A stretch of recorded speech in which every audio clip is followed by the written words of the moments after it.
You can have the perfect podcast that's flawlessly aligned with your brand and messaging and the products and services you provide. You can perfectly explain your operations and what it's like to work with you and remove any doubts that a customer might have about hiring you, and still not be effectively turning your podcast listeners into buyers. Before we get into this episode, I want to admit, personally, I've missed so many opportunities to turn my listeners and the listeners of the podcast I produce into buyers. And if you're like me, and sometimes you put selling on the back burner to create what you think is quality content, I want you to know you can have both. And in this episode, I'm going to teach you how to do exactly that, how to have both quality content and sell with your podcast. Hello and welcome to Podcast for Profit. My name is Morgan Franklin. I'm a podcast producer, strategist, and educator. This podcast will help you create and grow a podcast that cuts through the noise of social media and speaks directly to your target audience. If you're ready to create a podcast that will align you with the experts in your industry, position yourself as a trusted leader, and create another source of revenue for your business, you're in the right place. Having engaging, purposeful, and even entertaining content isn't mutually exclusive to selling and pitching directly to your audience. It will take practice. It will take preparation. And most importantly, like all sales and marketing, it will take trust. In this episode, we're going to talk about overcoming the anxiety of asking for the sale, using your podcast to create a sales funnel for later sales, and creating content that aligns with your products. I think there's a really big disconnection right now between how we're using social media and podcasting and outreach like newsletters and other forms of digital communication to speak to our future customers and how they would actually like to experience these platforms. Let me explain what I mean. Okay, listen to this example. Because if you're on Instagram or LinkedIn or even just somebody that has an email address, I bet you have experienced all of this too. Every other person you follow or add that's a professional service provider within 24 hours is sending you a message like this. Hey, Morgan, thanks for the follow. I have services in XYZ. You can set up a discovery call to talk about XYZ. I have a freebie and a newsletter you can sign up for at XYZ. And you're thinking, wow, this is so desperate. This is not what I wanted when I followed you. It's giving used car salesman in the worst possible way. And I will unfollow you immediately if you send me a message like that. It is so cringe. And back to what I was saying earlier, it's not the way that consumers want to use these platforms. I mean, think about yourself. This is not the way that you want to experience Instagram or LinkedIn or Facebook or whatever it is. Getting endless unsolicited DMs and connection invitations with the pitch in the invite and cold emails, it's not how these social media platforms are intended to be used. They're supposed to be used to build a friendship. And that's why I think so many podcasters, including myself, get shy about selling on their podcast because we don't want to be those annoying, over-the-top, cold pitch brands. But I want to remind you that there is nothing wrong with selling. In fact, you should be selling and pitching to your audience on every single podcast episode and reminding yourself that the difference between you and that person that sent you a DM asking for your business is that you are cultivating the relationship and trust and knowledge through the content of your podcast. And that is so different from an unsolicited direct message or email. I teach a marketing and branding class to hairstylists, and talking about their fears around selling products and their mindset around selling products is one of my favorite things. In the beginning, almost every hairstylist is terrified of selling products. And when I say products, I mean shampoo, conditioner, all that extra stuff that, when you get up to the counter, they're trying to sell you. They just asked you to pay for this haircut or color or whatever pricey service that you had, and now they're taking you up to the desk and they're asking you to pay $50 for shampoo. The horror. That's so intimidating, right? That's a lot to ask of a new stylist. And that's a lot what it feels like to pitch your product or service on a podcast that you depend on people using their most valuable resource on, which is their attention. It's their time. Because we know and understand that people don't have to listen to our podcast. In fact, we have to do a lot of work and effort to convince them to listen to it in the first place. So we don't want all that to go out the window because they feel like this is one long ad. And that's why I'm going to tell you exactly what I tell the hairstylists that are afraid to sell shampoo. Don't think of it as selling shampoo. Think of it as selling value. This person just spent $200 on their hair color. Do they want to wash it all down the drain with a $10 shampoo from Walmart? No. Did someone just spend 30 minutes listening to you talk about a business concept or a way to fix a very industry-specific problem or any other resource that you could provide without you telling them that they can work with you directly and get the most out of your knowledge that they clearly find value in and appreciate? It's all in the mindset. It's all about how we perceive the motivations of what we're doing. Because if I tell you, hey, go get some money from your listener, that's a lot different. That's a lot different energy than me saying, go provide the highest value and information you possibly can to your listener. And that process might include them paying you some money. That is just, it's totally different. It feels so different. And that's what I want you to start thinking of this as, is the value that you are creating for this listener that is beyond your podcast, that also involves them paying you money for your time. Okay, so before we move on, I have a question for you to think about. How often do you listen to every single podcast episode that somebody puts out? Even a podcast you love. Do you listen to every single one of the podcast episodes? And it's probably not. Most of us pick and choose the episodes we listen to. And I think this is something that more podcasters should think about when it comes to converting listeners into buyers. These are all totally made up numbers, but let's pretend that you have a very loyal listener. They listen to 60% of your podcast episodes, which is pretty good. Of the 60% they listen to half of those episodes all the way through. I'd say that that's pretty average, which means that out of 10 episodes, they're only listening to 3 until the very end. And while them listening to 60% of your episodes is pretty good, the 30% that they're only making it to the very end is not a great percentage for those of us who leave the call to action for the very, very end. Again, I am so guilty of this. That's why I want to encourage you to do one of two things. And I am also working on these two because I am just as guilty for leaving the call to action to be to the end of the episode. But this is what I want you to do. Either have a freebie you're talking about throughout the episode. So like, for example, say you have a free PDF or workbook that you have for people who sign up for your email list, or make this download the first part of your episode description. So either way, and to make that clear, basically what you're doing is you're talking about one resource that is throughout the episode. So you're not just waiting till the very end. You're saying, hey, this is what's going to help you not only outside of this episode, but throughout this episode.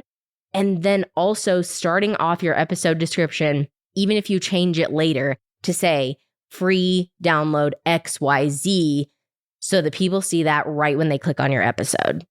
That can really help you get through that problem of not having good listener retention, but still being able to execute a call to action, especially with a free resource, because sometimes it just doesn't make sense to pitch your product in every single episode. And that's okay. But it does make sense to give something away for free. It does make sense to make this episode the top of your sales funnel. Because if someone is taking the time to listen to a whole podcast episode about you talking about something, chances are that they like you and they want to spend more time with you and they want to hear what you have to say. And I want you to make that as easy on them as possible. And back to our amazing listener that only listens to 30% of our episode all the way through, if we have their email address, now we don't have to rely on them making it to the end of the episode or even listening to it at all to reach them to sell. Now we can send them an email every week and say, hey, this was the podcast episode. Hey, this is what we're running a special on. Hey, this is the new products that we have. It opens up a different line of communication that is so important because we know most people don't listen to every episode. On average, it takes businesses 12 touch points to make their first sale.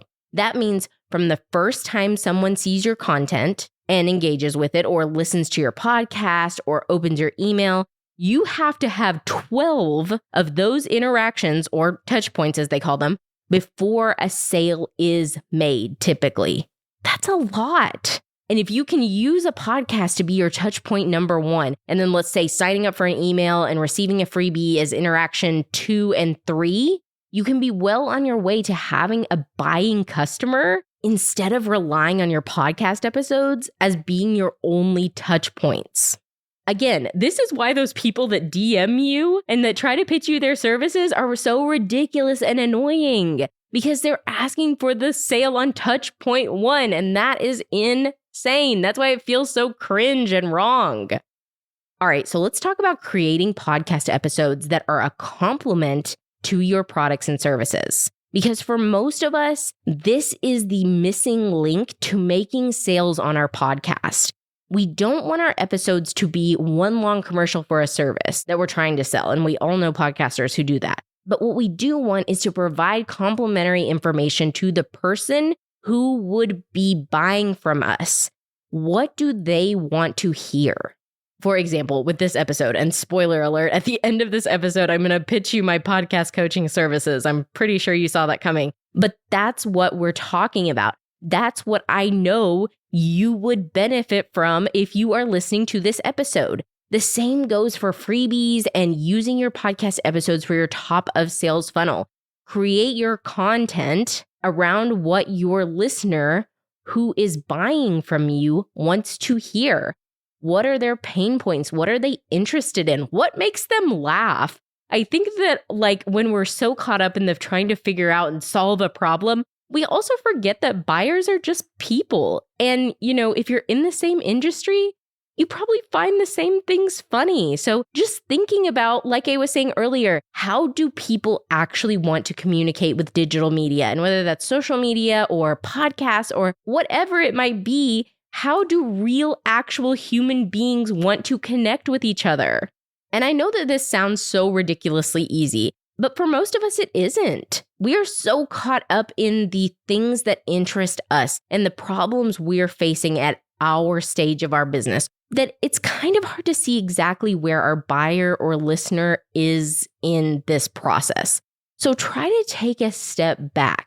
Take a step back from where you are and think about where you were. I know we've talked about this in several episodes, but it is that important because we are getting so ahead of ourselves 90% of the time that we can't read the label from inside the jar, and our listener and buyer has no idea what we are talking about.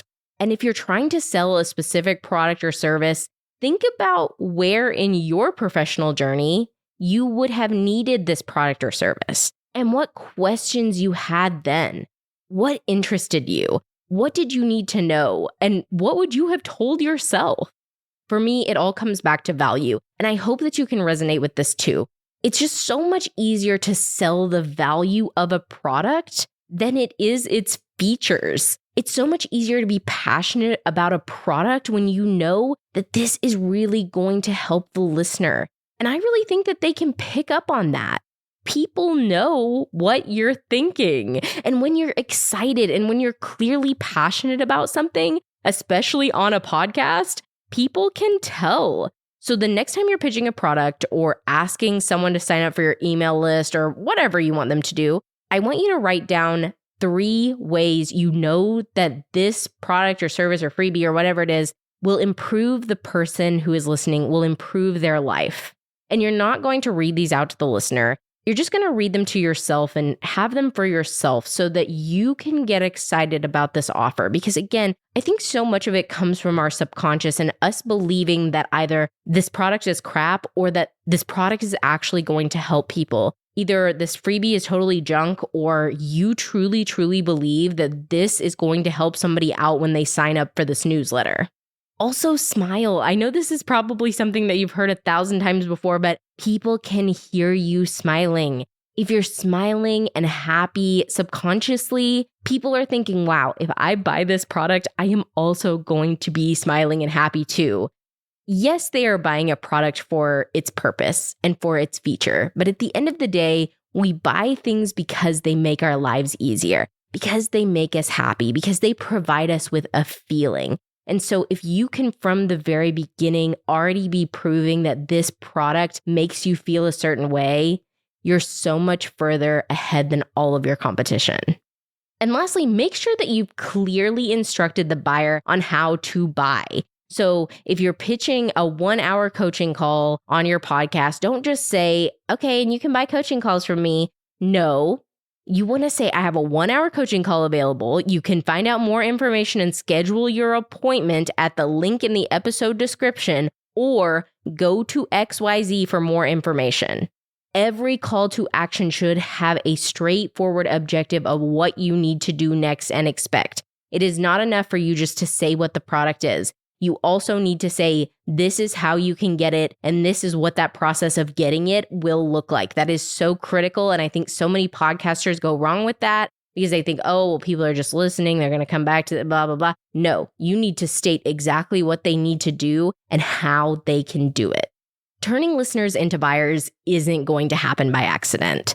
But if you have a straightforward message and you believe in what you're saying and you give the listener confidence in the buying process, that is what's going to turn your listeners into buyers.